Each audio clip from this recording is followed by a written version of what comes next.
जय हिंद प्यारे साथियों, स्वागत आप सभी का स्वामी क्लासेस फाजिलका में। प्यारे साथियों, आशा करता हूँ कि आप सभी अच्छे होंगे और अच्छे से पढ़ाई कर रहे होंगे। प्यारे साथियों, आज हम हिंदी प्रश्नोत्तरी भाग 12 करेंगे, यानी कि हिंदी प्रश्नोत्तरी की आज 12वीं क्लास है। आज की इस क्लास में हम महत्वपूर्ण 23 यानी 23 प्रश्नों का अध्ययन करेंगे जो कि अक्सर परीक्षा में पूछे ही जाते हैं। प्यारे साथियों, ये जो क्लास है पीजीटी हिंदी, टीजीटी हिंदी और मास्टर कैडर हिंदी की दृष्टि से बहुत ही महत्वपूर्ण होने वाली है। तो बिना किसी देरी के शुरू करते हैं आज की क्लास। और आज की क्लास का पहला क्वेश्चन देखते हैं। पहला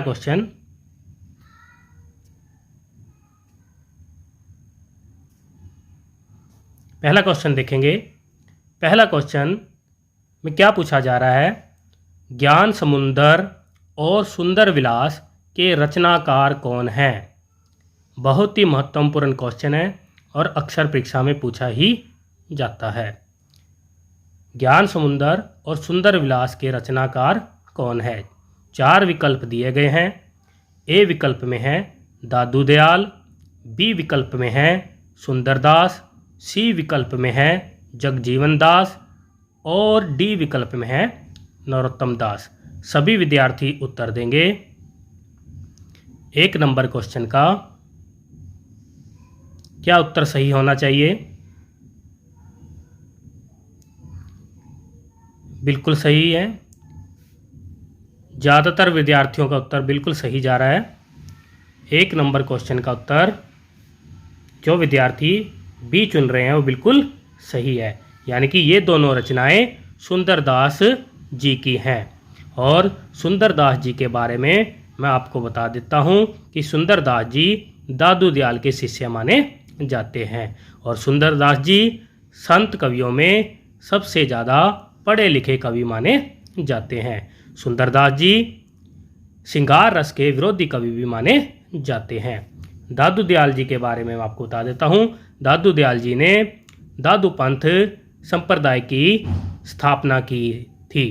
और दादू दयाल जी की हमें कुछ प्रमुख रचनाएं मिलती हैं, जैसे कि हरडे वाणी, अंगवधू, दादू दयाल, कायावेली आदि इनकी प्रमुख रचनाएं मिलती है। जगजीवन दास के बारे में बता देता हूँ। जगजीवन दास जी दादू दयाल के शिष्य माने जाते हैं और इन्होंने सतनामी संप्रदाय की स्थापना की है। नरोत्तम दास जी के बारे में आपको बता देता हूँ कि नरोत्तम दास जी की एक रचना हमें मिलती है सुदामाचरित। बहुत ही महत्वपूर्ण रचना है ये इनकी। और नरोत्तम दास जी के गुरु का नाम है चैतन्य महाप्रभु, यानी कि चैतन्य महाप्रभु के ये शिष्य माने जाते हैं। नेक्स्ट क्वेश्चन की तरफ बढ़ते हैं। दूसरा नंबर क्वेश्चन देखेंगे सभी विद्यार्थी। दूसरा नंबर क्वेश्चन में हमसे क्या पूछा जा रहा है? लखन सेन पद्मावती कथा के रचनाकार कौन हैं? सभी विद्यार्थी उत्तर देंगे। 2 नंबर क्वेश्चन का 4 विकल्प दिए गए हैं। ए विकल्प में है जायसी, बी विकल्प में है कुतुबन, सी विकल्प में है मंझन, डी विकल्प में है दामोदर कवि। सभी विद्यार्थी उत्तर देंगे। 2 नंबर क्वेश्चन का उत्तर जो विद्यार्थी डी चुन रहे हैं वो बिल्कुल सही है, यानी कि ये जो रचना है दामोदर कवि की मानी जाती है। लखन सेन पद्मावती कथा, ये जो रचना है दामोदर कवि की मानी जाती है। जायसी की एक रचना हमें मिलती है पद्मावत और कुतुबन की हमें एक रचना मिलती है मृगावती। मंझन की एक रचना हमें मिलती है मधुमालती। नेक्स्ट क्वेश्चन की तरफ बढ़ते हैं। 3 नंबर क्वेश्चन देखेंगे। 3 नंबर क्वेश्चन बहुत ही महत्वपूर्ण क्वेश्चन है और अक्सर परीक्षा में पूछा ही जाते हैं। 3 नंबर क्वेश्चन का उत्तर देंगे। कुतुबन के गुरु कौन थे? यानी कुतुबन के गुरु का नाम हमें बताना है। 4 विकल्प दिए गए हैं, सही विकल्प का चयन करेंगे। ए विकल्प में है मोइनुद्दीन चिश्ती, बी विकल्प में शेख बुरहान, सी विकल्प में सैयद सलीम, डी विकल्प में सैयद अशरफ। 3 नंबर क्वेश्चन का उत्तर जो विद्यार्थी बी चुन रहे हैं वो बिल्कुल सही है, यानी कि कुतुबन के गुरु का नाम है शेख बुरहान। मोइनुद्दीन चिश्ती के बारे में आपको बता देता हूँ कि मोइनुद्दीन चिश्ती ने चिश्ती संप्रदाय की स्थापना की है। नेक्स्ट क्वेश्चन देखेंगे 4 नंबर क्वेश्चन। 4 नंबर क्वेश्चन का उत्तर देंगे सभी विद्यार्थी, और 4 नंबर क्वेश्चन है बहुत ही महत्वपूर्ण क्वेश्चन है और अक्सर परीक्षा में पूछा ही जाता है। 4 नंबर क्वेश्चन में क्या पूछा जा रहा है, कुतुबन द्वारा रचित प्रेमाख्यान काव्य कौन सा है। 4 विकल्प दिए गए हैं, सही विकल्प का चयन करेंगे। ए विकल्प में है हंसावली, बी विकल्प में है मधुमालती, सी विकल्प में है मृगावती और डी विकल्प में है उपरोक्त सभी। 4 नंबर क्वेश्चन का उत्तर देंगे, और 4 नंबर क्वेश्चन का उत्तर जो विद्यार्थी सी चुन रहे हैं बिल्कुल सही है, यानी कि मृगावती जो रचना है कुतुबन द्वारा रचित है। मृगावती का समय मैं आपको बता देता हूँ, 1503 ईस्वी में रचित दोहा चौपाई शैली में ये रचित रचना है। इसके साथ ही आचार्य रामचंद्र शुक्ल ने सूफी काव्य की प्रथम रचना मृगावती को ही माना है, और इसके साथ ही कुतुबन को आचार्य रामचंद्र शुक्ल ने प्रेमाख्यान काव्य का प्रथम कवि भी माना है। कुतुबन जो है जौनपुर के बादशाह हुसैन शाह के राजाश्रित कवि भी माने जाते हैं। मृगावती में मैं आपको बताता हूँ, मृगावती के जो नायक है राजकुमार और नायिका है मृगावती की प्रेम कथा वर्णित है। नेक्स्ट क्वेश्चन की तरफ बढ़ेंगे। 5 नंबर क्वेश्चन का उत्तर देंगे सभी विद्यार्थी। 5 नंबर क्वेश्चन में हमसे क्या पूछा जा रहा है, मधुमालती के रचनाकार कौन है। 4 विकल्प दिए गए हैं, सही विकल्प का चयन करेंगे। ए विकल्प में है असाइत, बी विकल्प में है मुल्ला दाऊद, सी विकल्प में है कुतुबन और डी विकल्प में है मंझन। 5 नंबर क्वेश्चन का उत्तर चुनेंगे। 5 नंबर क्वेश्चन का उत्तर जो विद्यार्थी डी चुन रहे हैं बिल्कुल सही है, यानी कि मधुमालती जो रचना है मंजन की मानी जाती है। मुल्ला दाऊद की एक रचना हमें मिलती है चंदायन, असाइत की एक रचना हमें मिलती है हंसावली, और कुतुबन की एक रचना हमें मिलती है मृगावती। नेक्स्ट क्वेश्चन की तरफ बढ़ते हैं। 6 नंबर क्वेश्चन का उत्तर देंगे। 6 नंबर क्वेश्चन में हमसे क्या पूछा जा रहा है, मधुमालती प्रेमाख्यान काव्य का नायक कौन है। 4 विकल्प दिए गए हैं, सही विकल्प का चयन करेंगे। ए विकल्प में है रतन सेन, बी विकल्प में है मनोहर, सी विकल्प में है ऋतुपर्ण, डी विकल्प में है राजकुमार। 6 नंबर क्वेश्चन का उत्तर देंगे, और 6 नंबर क्वेश्चन का उत्तर जो विद्यार्थी बी चुन रहे हैं बिल्कुल सही है, यानी कि मधुमालती प्रेमाख्यान काव्य का नायक जो है मनोहर माना जाता है। इसके साथ ही मैं आपको बता देता हूँ कि रतन सेन जो नायक है वो पद्मावत का माना जाता है, और ऋतुपर्ण जो नायक है वो सत्यवती कथा का नायक माना जाता है। राजकुमार जो हैं वो हंसावली रचना का नायक माना जाता है। नेक्स्ट क्वेश्चन की तरफ बढ़ते हैं। 7 नंबर क्वेश्चन देखेंगे, और 7 नंबर क्वेश्चन का उत्तर देंगे सभी विद्यार्थी। बहुत ही महत्वपूर्ण क्वेश्चन है और अक्सर परीक्षा में पूछा ही जाता है। मुल्ला दाऊद कृत चंदायन रचना किस लोक कथा पर आधारित है। 4 विकल्प दिए गए हैं, सही विकल्प का चयन करेंगे। ए विकल्प में है चन्नैनी, बी विकल्प में है शीरी फरहाद, सी विकल्प में है लैला मजनू और डी विकल्प में है यूसुफ जुलेखा।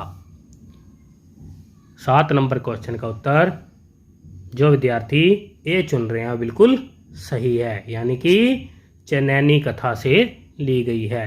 7 नंबर क्वेश्चन का उत्तर ये बिल्कुल सही था। मुल्ला दाऊद कृत चंदायन रचना जो है चन्नैनी लोक कथा पर आधारित है। नेक्स्ट क्वेश्चन की तरफ बढ़ते हैं। 8 नंबर क्वेश्चन।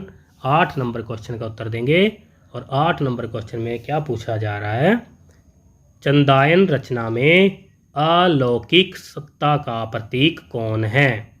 4 विकल्प दिए गए हैं, सही विकल्प का चयन करेंगे। ए विकल्प में है लौरिक, बी विकल्प में है चंदा, सी विकल्प में है मैना, डी विकल्प में है कोई नहीं। सभी विद्यार्थी उत्तर देंगे। 8 नंबर क्वेश्चन का उत्तर जो विद्यार्थी बी चुन रहे हैं बिल्कुल सही है, यानी कि चंदायन रचना में अलौकिक सत्ता का प्रतीक चंदा मानी जाती है। नेक्स्ट क्वेश्चन की तरफ बढ़ेंगे। 9 नंबर क्वेश्चन देखेंगे सभी विद्यार्थी। 9 नंबर क्वेश्चन में हमसे क्या पूछा जा रहा है, सूफी प्रबंध काव्यों में परम सत्ता के साथ कौन सा भाव मिलता है। 4 विकल्प दिए गए हैं, सही विकल्प का चयन करेंगे। ए विकल्प में है बंधुत्व का, बी विकल्प में है दाम्पत्य का, सी विकल्प में है स्वामित्व का, डी विकल्प में उपयुक्त सभी का। 9 नंबर क्वेश्चन का उत्तर देंगे। इसके साथ ही वीडियो को लाइक और शेयर अवश्य करें। 9 नंबर क्वेश्चन का उत्तर जो विद्यार्थी बी चुन रहे हैं बिल्कुल सही है, यानी कि सूफी प्रबंध काव्यों में परम सत्ता के साथ दाम्पत्य का भाव भी मिलता है। नेक्स्ट क्वेश्चन की तरफ बढ़ेंगे। 10 नंबर क्वेश्चन का उत्तर देंगे सभी विद्यार्थी और 10 नंबर क्वेश्चन में हमसे क्या पूछा जा रहा है, असाहित्यकृत हंसावली का रचना स्रोत क्या है। 4 विकल्प दिए गए हैं, सही विकल्प का चयन करेंगे। ए विकल्प में है नल दमयंती की कथा, बी विकल्प में है लैला मजनू की कथा, सी विकल्प में है विक्रम बेताल की कथा, डी विकल्प में है उपरोक्त सभी। 10 नंबर क्वेश्चन का उत्तर चुनेंगे और 10 नंबर क्वेश्चन का उत्तर जो विद्यार्थी सी चुन रहे हैं बिल्कुल सही है, यानी कि असाहित्यकृत हंसावली का रचना स्रोत जो है विक्रम बेताल की कथा है। नेक्स्ट क्वेश्चन की तरफ बढ़ेंगे। 11 नंबर क्वेश्चन देखेंगे सभी विद्यार्थी और 11 नंबर क्वेश्चन में हमसे क्या पूछा जा रहा है, देवनागरी वर्णमाला के एक एक अक्षर को लेकर सिद्धांत भरी तत्वों से युक्त चौपाइयाँ किस रचना में शामिल है। 4 विकल्प दिए गए हैं। ए विकल्प में है आखिरी कलाम, बी विकल्प में है पद्मावत, सी विकल्प में कन्हावत और डी विकल्प में है अखरावट। 11 नंबर क्वेश्चन का उत्तर देंगे और 11 नंबर क्वेश्चन का उत्तर जो विद्यार्थी डी चुन रहे हैं वो बिल्कुल सही है, यानी कि देवनागरी वर्णमाला के एक एक अक्षर को लेकर सिद्धांत भरी तत्वों से युक्त चौपाइयाँ अखरावट में शामिल है।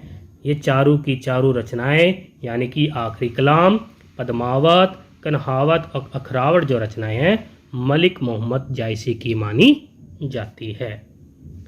नेक्स्ट क्वेश्चन की तरफ बढ़ते हैं। 12 नंबर क्वेश्चन का उत्तर देंगे सभी विद्यार्थी। 12 नंबर क्वेश्चन में क्या पूछा जा रहा है, कुतुबन कृत मृगावती को सूफी प्रेमाख्यान परंपरा का प्रथम काव्य किसने माना है। सभी विद्यार्थी उत्तर देंगे। 4 विकल्प दिए गए हैं। ए विकल्प में है राम कुमार वर्मा, बी विकल्प में है हजारी प्रसाद द्विवेदी, सी विकल्प में गणपति चंद्र गुप्त और डी विकल्प में आचार्य रामचंद्र शुक्ल। 12 नंबर क्वेश्चन का उत्तर जो विद्यार्थी डी चुन रहे हैं बिल्कुल सही है, यानी कि आचार्य रामचंद्र शुक्ल ने मृगावती को सूफी प्रेमाख्यान परंपरा का प्रथम काव्य माना है। डॉक्टर राम कुमार वर्मा ने चंदायन को प्रथम काव्य माना है और इसके साथ ही हजारी प्रसाद द्विवेदी ने सत्यवती कथा यानी ईश्वर दास द्वारा कृत सत्यवती कथा को सूफी प्रेमाख्यान की प्रथम काव्य माना है, और गणपति चंद्र गुप्त ने असायित करत हंसावली को सूफी प्रेमाख्यान परंपरा का प्रथम काव्य माना है। नेक्स्ट क्वेश्चन की तरफ बढ़ते हैं। 13 नंबर क्वेश्चन देखेंगे। 13 नंबर क्वेश्चन में क्या पूछा जा रहा है? मलिक मोहम्मद जायसी के गुरु कौन थे? 4 विकल्प दिए गए हैं, सही विकल्प का चयन करना है। मलिक मोहम्मद जायसी के गुरु का नाम बताना है। ए विकल्प में है बहाउद्दीन जकरिया, बी विकल्प में सैयद अशरफ, सी विकल्प में अब्दुल कादिर जैलानी और डी विकल्प में मोइनुद्दीन चिश्ती। 13 नंबर क्वेश्चन का उत्तर जो विद्यार्थी बी चुन रहे हैं बिल्कुल सही है, यानी सैयद अशरफ मलिक मोहम्मद जायसी के गुरु माने जाते हैं। बहाउद्दीन जकरिया के बारे में आपको बता देता हूँ, इन्होंने सुहरावर्दी संप्रदाय की स्थापना की है, और अब्दुल कादिर जिलानी जो हैं कादरी संप्रदाय के प्रवर्तक माने जाते हैं, और इसके साथ मोइनुद्दीन जो चिश्ती हैं ये चिश्ती संप्रदाय के प्रवर्तक माने जाते हैं। नेक्स्ट क्वेश्चन की तरफ बढ़ते हैं। 14 नंबर क्वेश्चन देखेंगे सभी विद्यार्थी। 14 नंबर क्वेश्चन में हमसे क्या पूछा जा रहा है? बहुत ही महत्वपूर्ण क्वेश्चन है 14 नंबर क्वेश्चन, जो अक्सर परीक्षा में पूछा ही जाता है। 14 नंबर क्वेश्चन देखेंगे। निम्न में से किस कारक में से विभक्ति का प्रयोग साधन के अर्थ में होता है? 4 विकल्प दिए गए हैं। ए विकल्प में है अपादान कारक, बी विकल्प में है कर्ता कारक, सी विकल्प में है करण कारक, डी विकल्प में है संप्रदान कारक। 14 नंबर क्वेश्चन का उत्तर देंगे, और 14 नंबर क्वेश्चन का उत्तर जो विद्यार्थी सी चुन रहे हैं बिल्कुल सही है, यानी कि से विभक्ति जो चिन्ह है करण कारक में साधन के रूप में या माध्यम के रूप में प्रयोग होता है। इसके साथ ही मैं आपको बता देता हूँ कि अपादान कारक की भी से विभक्ति चिन्ह होता है, लेकिन यहाँ पर से विभक्ति जो चिन्ह है अलग होने, पास होने या किसी के साथ तुलना करने के लिए प्रयोग में आता है। नेक्स्ट क्वेश्चन की तरफ बढ़ते हैं। 15वां नंबर क्वेश्चन देखेंगे सभी विद्यार्थी। 15 नंबर क्वेश्चन में क्या पूछा जा रहा है? कंजिका ने पेंसिल से चित्र बनाया, इस वाक्य में किस कारक का प्रयोग हुआ है? फिर से 4 विकल्प दिए गए हैं, सही विकल्प का चयन करेंगे। ए विकल्प में है संबंध और कर्म कारक का, बी विकल्प में है संबोधन और संप्रदान कारक का, सी विकल्प में है कर्ता और करण कारक का, डी विकल्प में अपादान और अधिकरण कारक का। सभी विद्यार्थी उत्तर देंगे। 15 नंबर क्वेश्चन का उत्तर जो विद्यार्थी सी चुन रहे हैं बिल्कुल सही है, यानी कि इस वाक्य में कर्ता और करण कारक का प्रयोग हुआ है। कंजिका ने और पेंसिल से, इनमें 2 कारक का प्रयोग हुआ है, कर्ता और करण कारक का। इसके साथ ही मैं आपको बता देता हूँ हिंदी में जो कारक हैं वो 8 प्रकार के होते हैं। नेक्स्ट क्वेश्चन की तरफ बढ़ते हैं। 16 नंबर क्वेश्चन देखेंगे। पलंग पर मेहमान बैठे हैं, इस वाक्य में कौन सा कारक है? 4 विकल्प दिए गए हैं, सही विकल्प का चयन करेंगे। ए विकल्प में है कर्ता कारक, बी विकल्प में है कर्म कारक, सी विकल्प में है अपादान कारक, डी विकल्प में है अधिकरण कारक। सभी विद्यार्थी उत्तर देंगे। 16 नंबर क्वेश्चन का उत्तर जो विद्यार्थी डी चुन रहे हैं बिल्कुल सही है, यानी कि इस वाक्य में अधिकरण कारक का प्रयोग हुआ है, और अधिकरण कारक की 2 विभक्ति चिन्ह होते हैं में, पर। नेक्स्ट क्वेश्चन की तरफ बढ़ते हैं। 17 नंबर क्वेश्चन देखेंगे सभी विद्यार्थी। क्रिया जब समय का ज्ञान कराती है उसे डैश कहते हैं। 4 विकल्प दिए गए हैं। ए विकल्प में है कारक, बी विकल्प में है समास, सी विकल्प में है काल, डी विकल्प में क्रिया विशेषण। 17 नंबर क्वेश्चन का उत्तर देंगे और 17 नंबर क्वेश्चन का उत्तर जो विद्यार्थी सी चुन रहे हो बिल्कुल सही है, यानी क्रिया जब समय का ज्ञान कराती है उसे काल कहते हैं। और काल 3 प्रकार के होते हैं, मैं आपको बता देता हूँ। भूतकाल, वर्तमान काल और भविष्य काल। भूतकाल के आगे 6 भेद होते हैं, वर्तमान के यानी वर्तमान काल के 5 भेद होते हैं, भविष्य काल के 3 भेद माने जाते हैं। नेक्स्ट क्वेश्चन की तरफ बढ़ते हैं। 18 नंबर क्वेश्चन का उत्तर देंगे। 18 नंबर क्वेश्चन में क्या पूछा जा रहा है? पूजा घर गई, इस वाक्य में कौन सा भूतकाल है? 4 विकल्प दिए गए हैं, सही विकल्प का चयन करना है।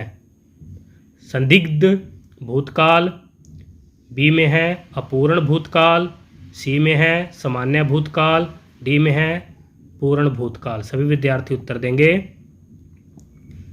18 नंबर क्वेश्चन का उत्तर जो विद्यार्थी सी चुन रहे हैं बिल्कुल सही है, यानी कि ये सामान्य भूतकाल का उदाहरण है। पूजा घर गई। मैं आपको बता देता हूँ कि सामान्य भूतकाल में निश्चित समय का बोध नहीं होता है, यानी कि हमें यह नहीं पता लगता कि क्रिया कब हुई, कितने समय पहले हुई, इसका हमें कुछ भी निश्चित पता नहीं चलता। इसकी पहचान के लिए इसके पीछे जैसे कि आ, ई, ए, या, ई, ये, चुका, चुकी, चुके आदि शब्द लगे होते हैं।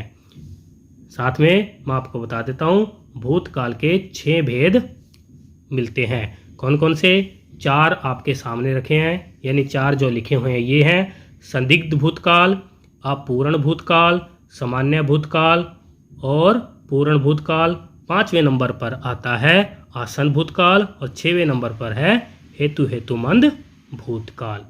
सभी विद्यार्थी याद कर लेंगे कि भूतकाल के 6 भेद माने जाते हैं। नेक्स्ट क्वेश्चन की तरफ बढ़ते हैं। 19 नंबर क्वेश्चन देखेंगे सभी विद्यार्थी। निम्न में से कौन सा वाक्य संयुक्त क्रिया का उदाहरण नहीं है? 3 जो वाक्य हैं वो संयुक्त क्रिया के उदाहरण हैं, एक नहीं है। वही उत्तर की पहचान करनी है, यानी सही उत्तर की पहचान करनी है। 4 विकल्प दिए गए हैं। ए विकल्प में चिड़िया उड़ा करती है, बी विकल्प में अशोक ने खाना खा लिया, सी विकल्प में वह पेड़ से कूद पड़ा, डी विकल्प में पूजा स्कूल जाती है। 19 नंबर क्वेश्चन का उत्तर जो विद्यार्थी डी चुन रहे हैं बिल्कुल सही है, यानी पूजा स्कूल जाती है एक सामान्य क्रिया का उदाहरण है, ये संयुक्त क्रिया का उदाहरण नहीं है। संयुक्त क्रिया का उदाहरण चिड़िया उड़ा करती है, यानी 2 क्रियाएं। उसके बाद अशोक ने खाना खा लिया 2 क्रियाएं। वह पेड़ से कूद पड़ा, ये भी 2 क्रियाएं, यानी संयुक्त क्रिया का उदाहरण है। संयुक्त क्रिया के बारे में आपको बता देता हूँ। जिस वाक्य में 2 या 2 से अधिक क्रिया होती है उसे संयुक्त क्रिया का उदाहरण कहते हैं। संयुक्त क्रिया का दूसरा नाम है यौगिक क्रिया। सभी विद्यार्थी याद कर लेंगे। नेक्स्ट क्वेश्चन की तरफ बढ़ते हैं। 20 नंबर क्वेश्चन का उत्तर देंगे सभी विद्यार्थी। 20 नंबर क्वेश्चन में हमसे क्या पूछा जा रहा है? निम्न में से कौन सा वाक्य प्रेरणार्थक क्रिया का उदाहरण है? 4 विकल्प दिए गए हैं, सही विकल्प का चयन करेंगे। ए विकल्प में है पूजा राधा से पत्र पढ़वाती है, बी विकल्प में है मोहन ने पाठ पढ़ लिया, सी विकल्प में देश के लिए मरना गर्व की बात है, डी विकल्प में कोई नहीं। सभी विद्यार्थी सही उत्तर का चयन करेंगे। 20 नंबर क्वेश्चन का उत्तर जो विद्यार्थी ए चुन रहे हैं बिल्कुल सही है, यानी पूजा राधा से पत्र पढ़वाती है, यह प्रेरणार्थक क्रिया का उदाहरण है। मैं आपको बता देता हूँ कि अर्थ के आधार पर क्रिया के 2 भेद किए जाते हैं। कौन कौन से? प्रेरणार्थक क्रिया और क्रियार्थक संज्ञा। प्रेरणार्थक क्रिया के बारे में आपको बता देता हूँ। जब वक्ता किसी काम को समय ना करके अन्य किसी से करवाए वहाँ पर प्रेरणार्थक क्रिया होती है। और प्रेरणार्थक क्रिया भी आगे 2 भागों में बांटी जाती है, प्रथम प्रेरणार्थक, द्वितीय प्रेरणार्थक। इसके साथ ही क्रियार्थक संज्ञा के बारे में आपको बता देता हूँ। जब कोई क्रिया संज्ञा के स्थान पर आकर संज्ञा का काम करे उसे क्रियार्थक संज्ञा कहते हैं। यानी कि क्रिया अपने स्थान पर नहीं होती और साथ में ना प्रत्यय का प्रयोग होता है। जैसे कि सी नंबर ऑप्शंस में आपको दिया हुआ है, देश के लिए मरना गर्व की बात है, यह एक क्रियार्थक संज्ञा का उदाहरण है, यानी क्रियार्थक क्रिया का उदाहरण है। इसमें जो क्रिया है वो अपने स्थान पर ना आकर किसी दूसरे स्थान पर प्रयोग होती है, साथ में ना प्रत्यय लगा होता है। सभी विद्यार्थी याद कर लेंगे कि जब कोई क्रिया संज्ञा के स्थान पर आकर संज्ञा का काम करे उसे क्रियार्थक संज्ञा क्रिया कहते हैं। बी ऑप्शंस के बारे में बता देता हूँ। मोहन ने पाठ पढ़ लिया, यह एक संयुक्त क्रिया का उदाहरण है। नेक्स्ट क्वेश्चन की तरफ बढ़ेंगे। 21 नंबर क्वेश्चन का उत्तर देंगे सभी विद्यार्थी। निम्न में से कौन सी नाम धातु क्रिया नहीं है? 4 विकल्प दिए गए हैं, सही विकल्प का चयन करेंगे। ए विकल्प में है चमकना, बी विकल्प में है चलना, सी विकल्प में है अपनाना, डी विकल्प में है लज्जाना। 21 नंबर क्वेश्चन का उत्तर जो विद्यार्थी बी चुन रहे हो बिल्कुल सही है, यानी चलना जो क्रिया है नाम धातु क्रिया नहीं है। चमकाना, अपनाना और लज्जाना जो है नाम धातु क्रिया का उदाहरण है। नाम धातु क्रिया के बारे में आपको बता देता हूँ। संज्ञा, सर्वनाम, विशेषण शब्दों के पीछे प्रत्यय लगा कर नाम धातु क्रिया बनाई जाती है। नेक्स्ट क्वेश्चन की तरफ बढ़ेंगे। 22 नंबर क्वेश्चन का उत्तर देंगे। निम्न में से कौन सा वाक्य सजातीय क्रिया का उदाहरण है? 4 विकल्प दिए गए हैं, सही विकल्प का चयन करेंगे। सजातीय क्रिया के बारे में बता देता हूँ। जहाँ पर समान जाति की क्रिया होती है वो सजातीय क्रिया होगी। ए विकल्प में है उत्सव ने दूध पिया, बी विकल्प में है सीता गीत गाती है, सी विकल्प में है मोहन पढ़कर सो गया, डी विकल्प में भारत ने लड़ाई लड़ी।